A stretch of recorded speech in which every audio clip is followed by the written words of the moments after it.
ગાડીઓ પાર્કિંગ કરી લેવાની.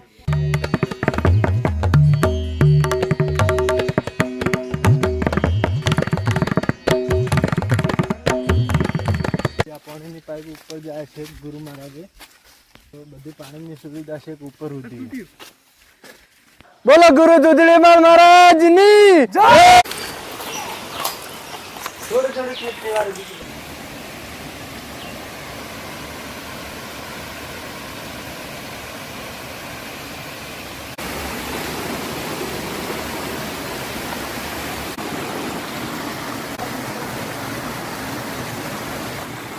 ગુરુ મહારાજનું સેવાનું કામ કરી રહ્યા છે.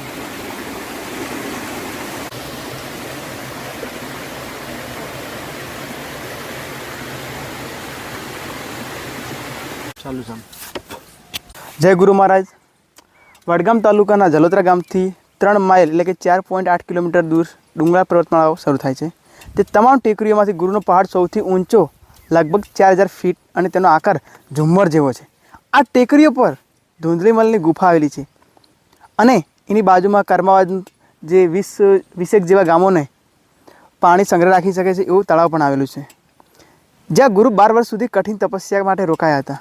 આ જિલ્લામાંથી અને આસપાસના મહેસાણા અને સાબરકાંઠા જિલ્લાઓમાંથી લોકો ભૂતકાળમાં અને હાલમાં પણ ગુરુની મૂર્તિના દર્શન કરવા માટે મોટી સંખ્યામાં આવે છે. આ ખરેખર આ નજારો ભવ્ય છે. ગુરુ મહેસાણા જિલ્લાના પાટણના રહેવાસી હતા. તેઓ સંત હતા અને સ્વભાવે કંઈક ઉગ્ર હતા. તેઓ આ ગુફામાં રોકાયા હતા. તેમણે અનેક ચમત્કાર કર્યા હતા અને આ ડુંગરમાં સમાધિ લીધી હતી. આજે પણ લોકો તેમના માટે ઊંડો આદર ધરાવે છે. ગુરુ સંતાન પ્રાપ્તિ માટે પ્રસન્ન થાય છે. મોટી સંખ્યામાં લોકો ચોટી ઉતરાવવા અને બાધા પૂર્ણ કરવા આ સ્થાનની મુલાકાત લે છે. બનાસકાંઠા જિલ્લાના અને આજુબાજુના લોકો અહીં આવે છે અને મહાસુદ પાંચમના દિવસે મોટો મેળો ભરાય છે. ઉનાળામાં વાંસ અને કેસુડાના ફૂલો ચારે કોર ખીલી ઉઠે છે. ડુંગરમાં આખું વર્ષ પાણી રહેતું હોવાથી આ જગ્યાને પાણિયારી કહેવામાં આવે છે. સિદ્ધપુરના બ્રાહ્મણો સમૂહમાં સંઘ લઈને વસંત પંચમીના દિવસે આ પર્વત ઉપર ગુરુના દર્શને આવે છે. ધૂંધળીમલ ગુફામાં રહેવાની પણ સુવિધા છે. ધૂંધળીમલ પાસે બીજી ટેકરી રાકેશ્વરની છે. તેની પશ્ચિમ દિશામાં કર્માવતની ટેકરી આવેલી છે. જલોત્રા ગામથી લગભગ 3.2 કિલોમીટર દૂર ટુંડાવની ટેકરીઓ પણ છે. આજથી લગભગ 80 વર્ષ પહેલાં ગુરુદેવના અનન્ય ભક્ત એવા સિદ્ધપુરના મોતીરામ મહારાજે અહીં ગુરુની મૂર્તિની સ્થાપના કરી હતી. મૂળ મગરવાડા ગામના લેખક શ્રી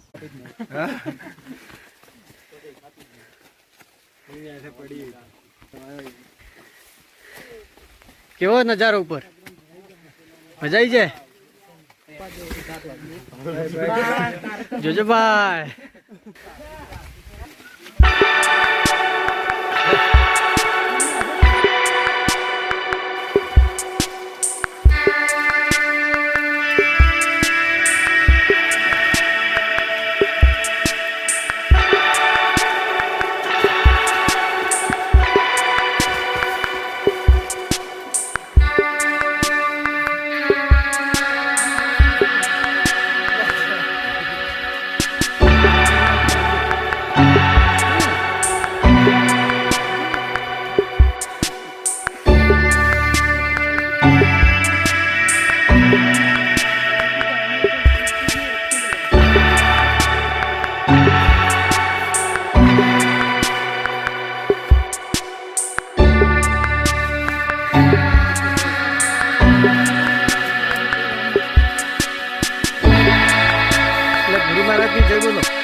જય ગુરુ મહારાજ.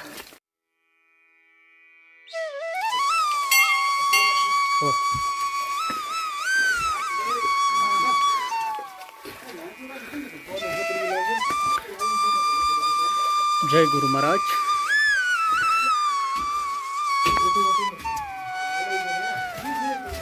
અહીંયા પહોંચ્યું.